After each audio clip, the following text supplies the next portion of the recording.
안녕하셨습니까? 윤다인 목사입니다. 저는 요즘 많은 일들이 있어서 이렇게 늦게 찾아뵌 것 같습니다. 특별히 이 도시에 살다가 시골에 와보니 이 닭 울음소리, 저녁 무렵이 되면 암흑 같은 정적, 그러나 맑은 공기와 이렇게 땅을 밟고 사니 이 또한 하나님의 은혜요, 감사만이 넘치는 것 같습니다. 저는 오늘 창세기를 통해서 은혜의 시간을 나누기 전에 마지막 때에 대해서 잠시 몇 가지 말씀을 나누고 말씀에 들어가려고 합니다. 요즘 러시아와 우크라이나 전쟁을 보면서 더욱 마지막 때가 다가오고 있음을 새삼 느낍니다. 이렇게 마지막 때를 전하기 위해 이렇게 말씀을 전하는 데 있어서 인터넷을 보면 많은 분들이 이제 마지막 때에 대해서 말씀을 전하고 있는 모습을 볼 수 있습니다. 어찌 보면 다행스러운 일이기도 하지만 또 어떤 사람들은 예전에부터 내려오던 소리 아니냐, 이제 그런 메시지를 전하는 자들을 조심해라 라고 이런 반대 현상이 또 일어나기도 합니다. 사랑하는 성도 여러분, 예전에 있었던 이 전쟁과 기근, 그리고 이 전염병인 온역들이 이처럼 동시다발적으로 일어난 때가 과연 언제가 있었는지 우리가 한번 찾아보시고 생각해 볼 필요가 있다고 생각합니다. 그렇다고 마지막 때가 됐으니 올무에 갇힌 것처럼 믿음 생활 하라는 것이 아니죠. 많은 사람들이 혹여나 뭐에 갇힌 것처럼 우리 믿음 생활 하라고 할까봐 기겁들을 합니다. 하나님의 법 아래 살라고 하면 아예 정신병자 취급을 하는 데도 있습니다. 사람들은 좀 더 평안하고 안전한 믿음을 원하는데 말이죠. 그런데 혹여라도 우리가 죽거나 주님이 오시면 과연 우리는 어떻게 될까요? 많은 사람들은 장담을 합니다. 구원받았다고요. 과연 그럴까요? 아니면 내 생각에 사로잡혀 신앙생활하는 건 아닐까요? 마지막 때가 됐으니 정신 차리고 평소에 우리가 믿음의 신앙인으로서 기름 준비하자 이 말입니다. 기름 준비가 되어 있지 않으면 그때에는 그 누구도 우리 장담할 수 없는 것이기 때문에 그렇습니다. 그래서 성경에서 말씀하시는 이 마지막 때가 언제인지, 어떻게 진행되고 있는지, 현재 우리는 어느 시점에 살고 있는지 알아야 하지 않을까요? 왜요? 시와 때는 우리가 알 수 없지만 그 시기에 대해서는 분명히 성경에서 말씀해 주셨기 때문이고, 그 시점에 우리는 어떤 준비를 하고 있어야 하는지를 알려주셨기 때문입니다. 이 시간 저와 여러분은 이 사람의 생각과 말로 마지막 때를 논하지 말고 오직 성경 말씀으로만 논하기를 간절히 바랍니다. 자, 그렇다면 성경 말씀에서 이 마지막 때를 찾아보도록 하겠습니다. 다니엘서에 보게 되면 마지막 때를 분명하고 명확하게 말씀해 놓았습니다. 다니엘서 12장 4절의 말씀을 보겠습니다. 다니엘아, 마지막 때까지 이 말을 간수하고 이 글을 봉함하라. 많은 사람이 빨리 왕래하며 지식이 더하리라. 마지막 때 어떤 일이 일어난다고 말씀하고 있습니까? 다니엘 자신도 당시에 무슨 말씀인지 모르죠. 그래서 마지막 때까지 이 글을 봉함하라고 말씀하고 있습니다. 그러면서 마지막 때가 되면 빨리 왕래하는 시대가 온다는 것입니다. 걸어 다니는 시대에서, 마차 타고 다니는 시대에서, 자동차 타고 다니는 시대에서, 비행기 타고 다니는 시대에서 사람의 지식이 더해져 지금 로켓가 발사되어 우주 정거장을 만들고 다른 행성까지 오가는 이 시대, 초고속 인터넷으로 전 세계 소식을 한눈에 바라보는 시대가 되었는데 말이죠. 이처럼 빨리 왕래하는 시대가 마지막 때라고 말씀해주고 있는 것입니다. 이러한 상황을 그저 예전과 똑같다고 말할 수 있습니까? 마태복음 24장 7절의 말씀을 보겠습니다. 민족이 민족을, 나라가 나라를 대적하여 일어나겠고 곳곳에 기근과 지진이 있으리니. 요즘처럼 예수님의 이름을 빙자해서 목사가 우상이 되어버린 때도 없었을 것입니다. 개신교 안에서도 목사 말이 최고인 줄 착각하게 만듭니다. 알게 모르게 목사가 우상이 되어버렸습니다. 사람 중심이 되어버렸습니다. 고대에는 두루마리 성경만 이 제사장, 즉 목사들이 읽어줘도 수많은 사람들이 회심했습니다. 그런데 요즘에는 말씀이 사라졌습니다. 모두가 말씀 몇 마디 해놓고 하나님의 말씀은 온데간데 없고 성경 말씀은 읽고 끝날 때가 다반사입니다. 모두가 자기 자랑, 세상에 포커스가 맞춰져 있습니다. 그들의 입술에서 무슨 말이 흘러나오는지 한번 잘 들어보십시오. 더군다나 거짓 복음으로 말씀의 본질은 땅에 떨어진 지 이미 오래되었습니다. 사랑도 용서도 은혜도 아무것도 없이 저주와 악독이 가득합니다. 로마서는 이런 자들에게서 떠나라고 권면하고 있습니다.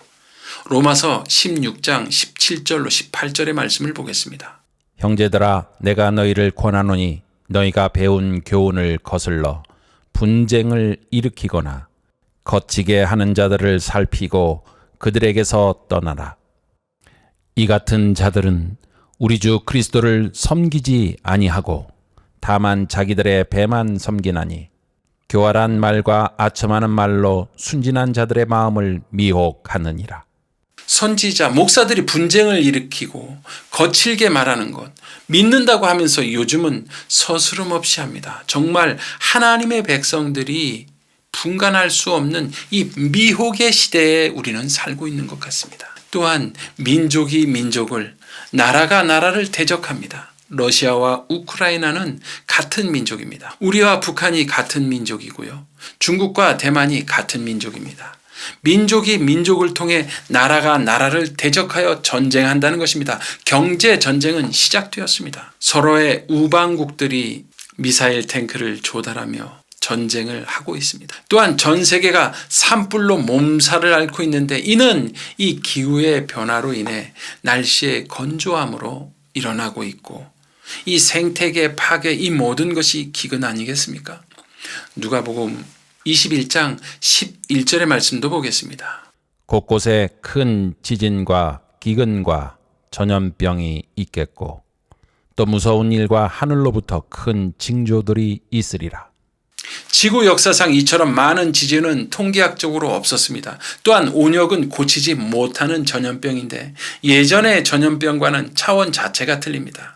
이 구절만 봐도 마지막 때인지 아닌지를 우리가 분간해야 하는 건데요. 그저 무방비 상태로 있으면 어떻게 되겠습니까? 차원 자체가 틀립니다. 이 구절만 봐도 우리가 마지막 때인지 아닌지를 분간해야 하지 않겠습니까? 그저 우리의 믿음이 무방비 상태로 있으면 어떻게 되겠습니까? 베드로후서 3장 3절로 14절은 마지막 때 우리가 어떤 모습으로 살아야 하는지를 분명하게 말씀해주고 있습니다. 베드로후서 3장 3절로 14절의 말씀. 먼저 이것을 알지니 말세에 조롱하는 자들이 와서 자기의 정욕을 따라 행하며 조롱하여 이르되 주께서 강림하신다는 약속이 어디 있느냐? 조상들이 잔 후로부터 만물이 처음 창조될 때와 같이 그냥 있다 하니 이는 하늘이 옛적부터 있는 것과 땅이 물에서 나와 물로 성립된 것도 하나님의 말씀으로 된 것을 그들이 일부러 잊으려 함이로다. 이로 말미암아 그때 세상은 물이 넘침으로 멸망하였으되 이제 하늘과 땅은 그 동일한 말씀으로 불살하기 위하여 보호하신 바 되어 경건하지 아니한 사람들의 심판과 멸망의 날까지 보존하여 두신 것이니라. 사랑하는 자들아, 주께는 하루가 1000년 같고 1000년이 하루 같다는 이 한 가지를 잊지 말라. 주의 약속은 어떤 이들이 더디다고 생각하는 것 같이 더딘 것이 아니라 오직 주께서는 너희를 대하여 오래 참으사 아무도 멸망하지 아니하고 다 회개하기에 이르기를 원하시느니라. 그러나 주의 날이 도둑같이 오리니 그 날에는 하늘이 큰 소리로 떠나가고 물질이 뜨거운 불에 풀어지고 땅과 그 중에 있는 모든 일이 드러나리로다. 이 모든 것이 이렇게 풀어지리니 너희가 어떠한 사람이 되어야 마땅하냐? 거룩한 행실과 경건함으로 하나님의 날이 임하기를 바라보고 간절히 사모하라.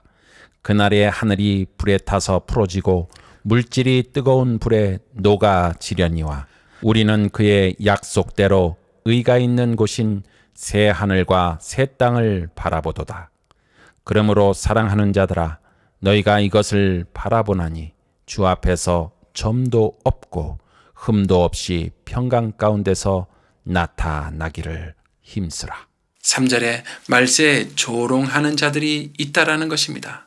어떻게 조롱합니까? 그냥 대놓고 조롱합니까? 그러면 막이라는 것을 다 알겠죠. 그 조롱한 것은 너무도 타당성 있게 설명할 것입니다. 처음에 말한 것처럼 예전에도 그런 말이 있지 않았느냐 하면서 말이죠.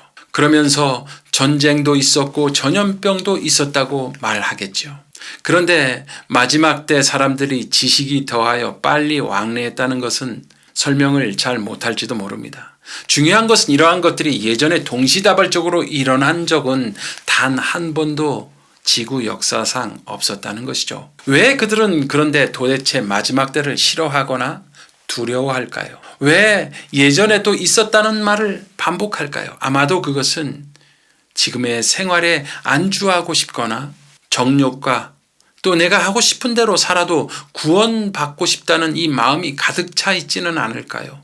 이러한 말씀이 들어오면 경건하지 못한 자들은 심판을 받는다는 말이 부담으로 다가올 것입니다.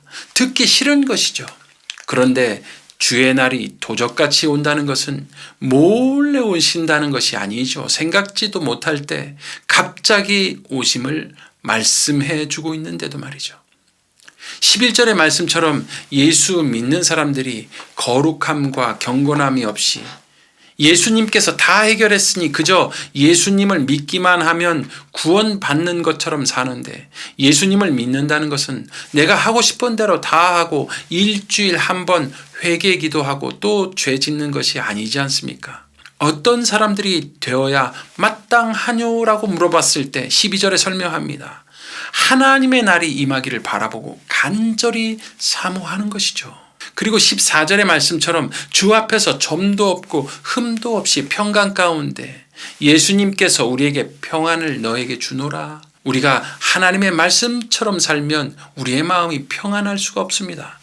주님 옆에 늘 날마다 계심을 믿고 사는 사람들은 내 행동이 지금 어떠한 행동에 처해 있는지를 아는 것이죠.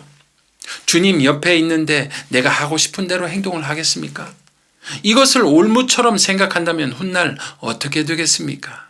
항상 하나님께서는 선택이란 자유를 우리에게 주셨기에 선택은 우리의 몫입니다. 그래서 성경 말씀에는 많은 믿음의 인물들을 예시해 주셨고 그들이 어떻게 사는 것이 믿음인지 알려주신 것입니다.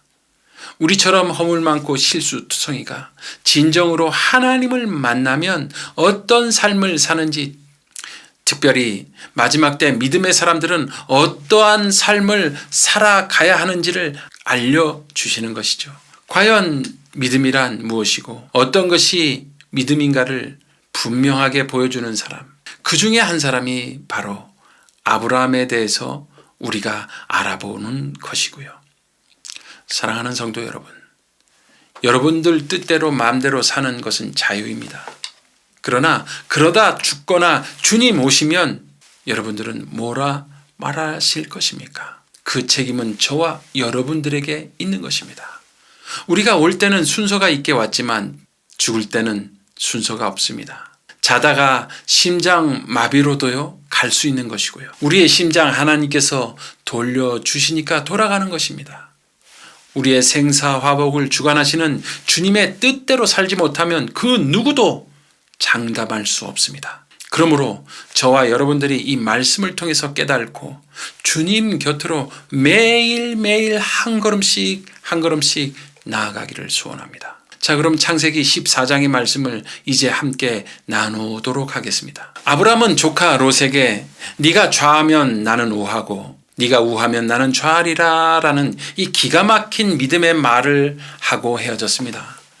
그 후 시간이 흘러 소돔 땅에 거한 이 롯이 위급한 상황 속에서 벌어지는 일입니다. 이 지금의 러시아가 우크라이나까지 독점하려고 하듯이 그때의 그 그돌라오멜에게 모든 세금을 바치던 이 주변국의 5 왕들이 이제는 어렵고 힘들어서 더 이상 세금을 못 바치겠다고 항거하는 장면이 바로 이 14장의 장면입니다. 본 전쟁은 성경에 기록된 이 국가들 간의 첫 연합 전쟁이기도 하죠. 롯이 속해 있는 이 5 왕들이 12년 동안이나 섬겨왔던 이 그돌라오멜을 배반한 주요 원인은 이 가나안 땅에 임했던 이 심한 기근에도 불구하고 여느 해와 다름없이 세금을 바치라고 하는 것입니다. 그때 이들이 더 이상 세금을 바칠 수가 없어서 반발하여 자주권을 찾기 위한 것이죠. 창세기 14장 1절로 5절의 말씀을 보겠습니다.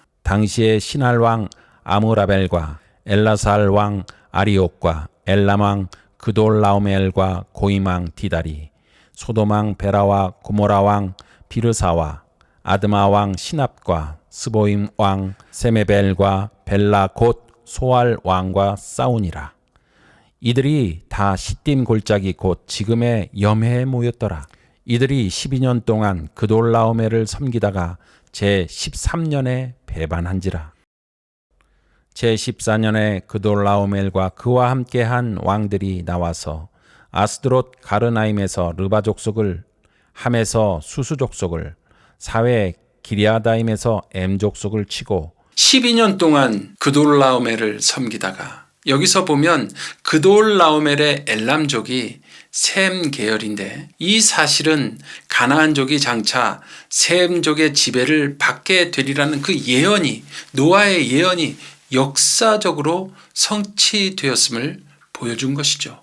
이처럼 성경 말씀의 예언은 정확합니다. 성경의 예언은 틀린 적이 단 한 번도 없는 것입니다. 사실 약속국인 팔레스타인의 여러 도시 국가들은 이미 오래전부터 메소포타미아 지역의 이 강대국들에 의해서 지배를 당해왔습니다. 창세기 14장 5절로 10절의 말씀을 보겠습니다.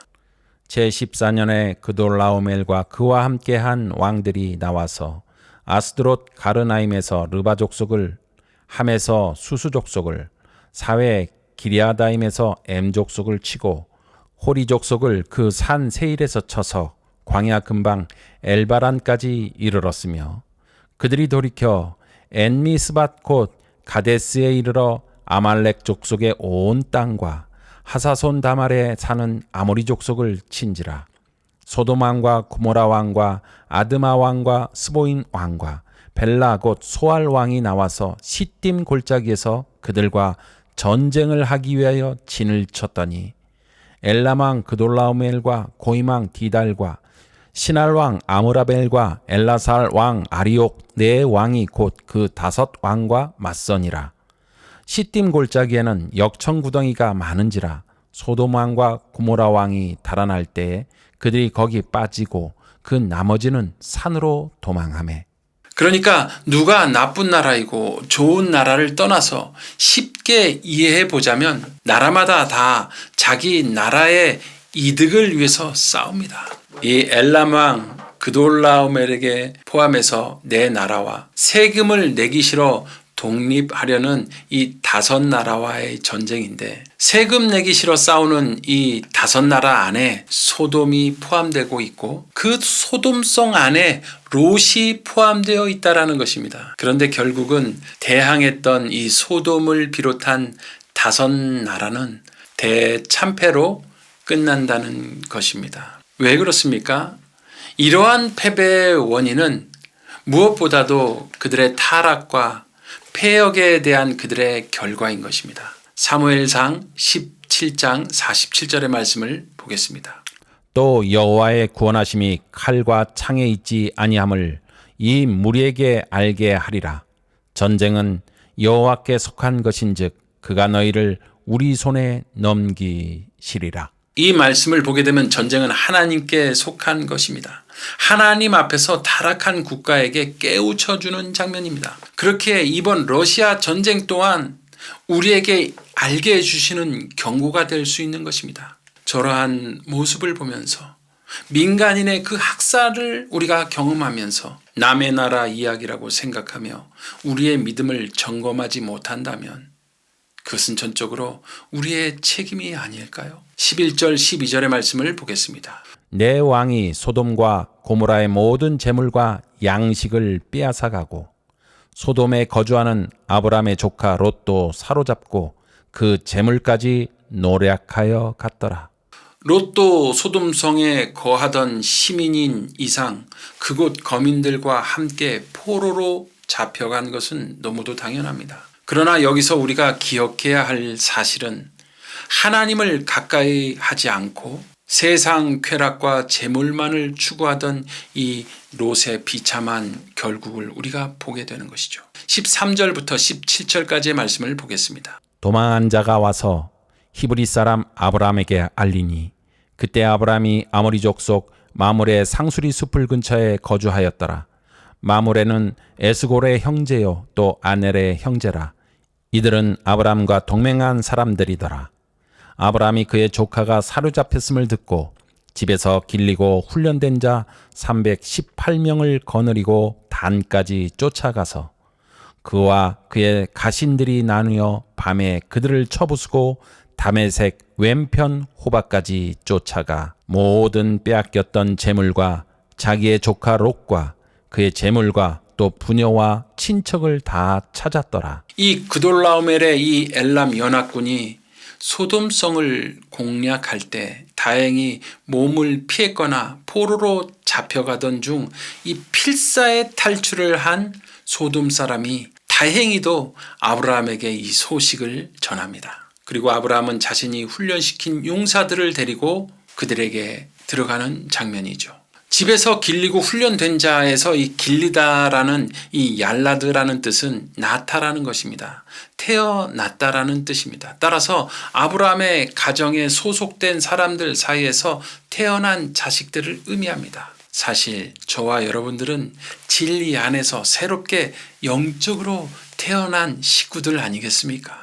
이 식구들이 공공치안 조직과 제도가 갖추어지지 않던 이 고대사에서는 스스로의 재산과 생명을 보호하기 위해 자구책이 필요했는데 특히 이 유목민들은 많은 수의 가축들을 효율적으로 관리하고 도둑과 맹수의 위험을 이겨내기 위해 정예화된 일꾼들이 필요했습니다. 우리 또한 교회나 가정에서 이 믿음의 훈련이 필요한 것입니다. 말씀의 훈련, 기도의 훈련, 찬양의 훈련, 이러한 영적 훈련이 되어 있지 않으면 이 노출되어 있는 세상 속에서 살아남기가 결코 쉽지 않다는 것을 알려주는 것입니다. 물질의 욕심, 남녀 간의 무분별한 정욕, 이 세상의 명예, 자랑, 이 무차별적인 이 세대에서 쓰러지고 말 것입니다. 마귀는 마지막 때 더욱 우리에게 보암직스럽고 먹음직스럽게 다가올 것입니다. 아브라함은 이 훈련된 318명을 이끌고 그들을 쳐부수기 위해 들어갑니다. 이 소수 인원이 내 왕의 지휘를 받는 이 강대국의 정규군을 이길 수 있을까요? 이깁니다. 왜 그렇습니까? 그것은 하나님을 선봉장으로 한 믿음과 정의의 용사들이었기 때문에 그렇습니다. 얼마나 기가 막힌 이 말씀입니까? 더군다나 이 롯의 모든 이웃들까지도 구해준 것에서 우리는 타인의 불행도 생각할 줄 아는 아브라함의 성숙된 이 신앙 인격을 보게 됩니다. 복음은 우리의 인격마저도 변화시키는 것입니다. 우리에게 주어진 외향적인 성격, 내면적인 성격들은 쉽게 바뀌지 않지만 우리가 행해왔던 이 나쁜 습관들, 예전의 세상적인 말, 행동을 그대로 가져간다면 그것은 복음이 아니죠. 복음은 능력이기 때문에 그렇습니다. 복음은 로마서 1장 16절에 분명하게 말씀을 해주고 있지 않습니까? 아브라함은 계속 변화된 모습을 볼 수가 있습니다. 계속해서 17절부터 19절의 말씀을 보겠습니다. 아브라함이 그돌라오멜과 그와 함께한 왕들을 쳐부수고 돌아올 때 소돔 왕이 사회 골짜기 곧 왕의 골짜기로 나와 그를 영접하였고 살렘 왕 멜기세덱이 떡과 포도주를 가지고 나왔으니 그는 지극히 높으신 하나님의 제사장이었더라. 그가 아브라함에게 축복하여 이르되 천지의 주제이시오 지극히 높으신 하나님이여 아브라함에게 복을 주옵소서. 이제 승리의 기쁨을 맛보고 포로들과 함께 이제 본국으로 돌아옵니다.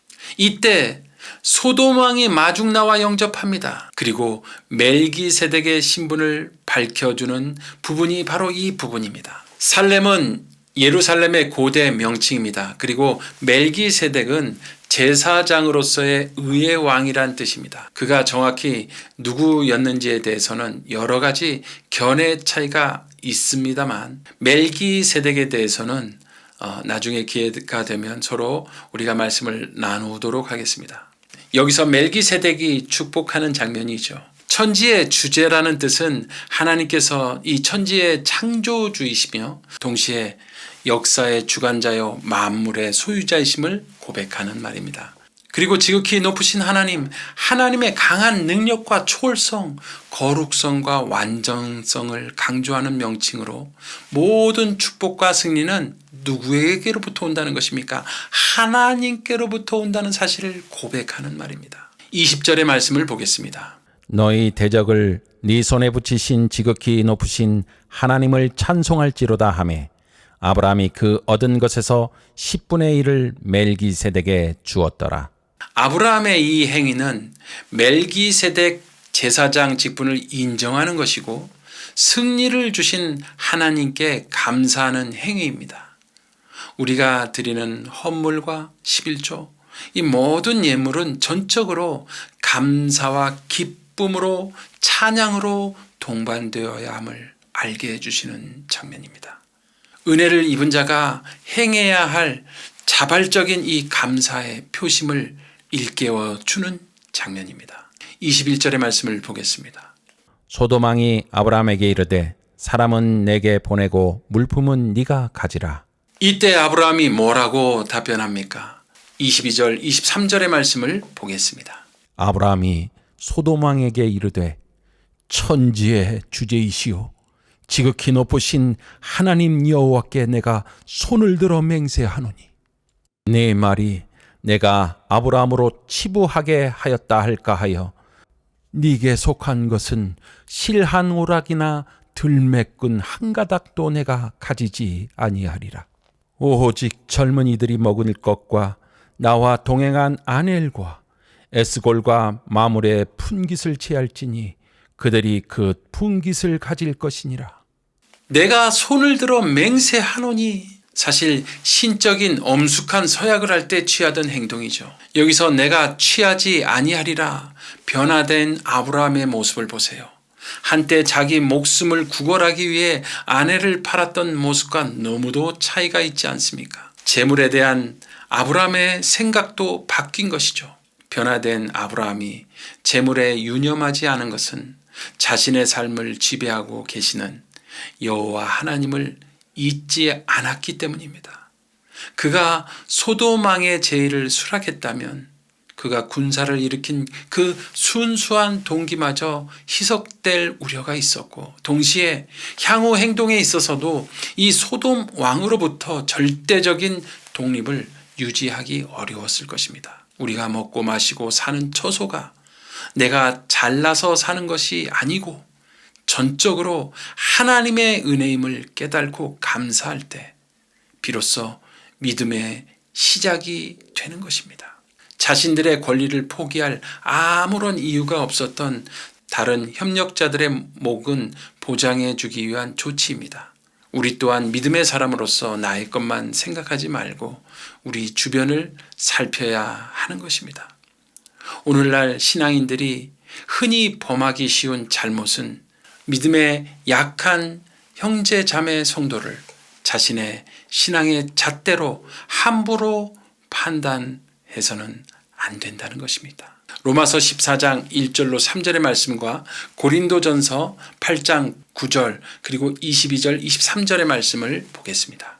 믿음이 연약한 자를 너희가 받되 그의 의견을 비판하지 말라. 어떤 사람은 모든 것을 먹을 만한 믿음이 있고 믿음이 연약한 자는 채소만 먹느니라. 먹는 자는 먹지 않는 자를 업신여기지 말고 먹지 않는 자는 먹는 자를 비판하지 말라. 이는 하나님이 그를 받으셨습니다. 고린도전서 8장 9절. 그런즉 너희의 자유가 믿음이 약한 자들에게 걸려 넘어지게 하는 것이 되지 않도록 조심하라. 고린도전서 9장 22절 23절의 말씀. 약한 자들에게 내가 약한 자와 같이 된 것은 약한 자들을 얻고자 함이요 내가 여러 사람에게 여러 모습이 된 것은 아무쪼록 몇 사람이라도 구원하고자 함이니 내가 복음을 위하여 모든 것을 행함은 복음에 참여하고자 함이라. 사랑하는 성도 여러분, 우리의 믿음, 우리가 지키는 것입니다. 이제 마지막 때가 되었습니다. 아브라함처럼 변화된 삶 속에서 우리의 믿음을 지켜가는 저와 여러분이 되시기를 간절히 바랍니다. 다음 시간에 뵙겠습니다.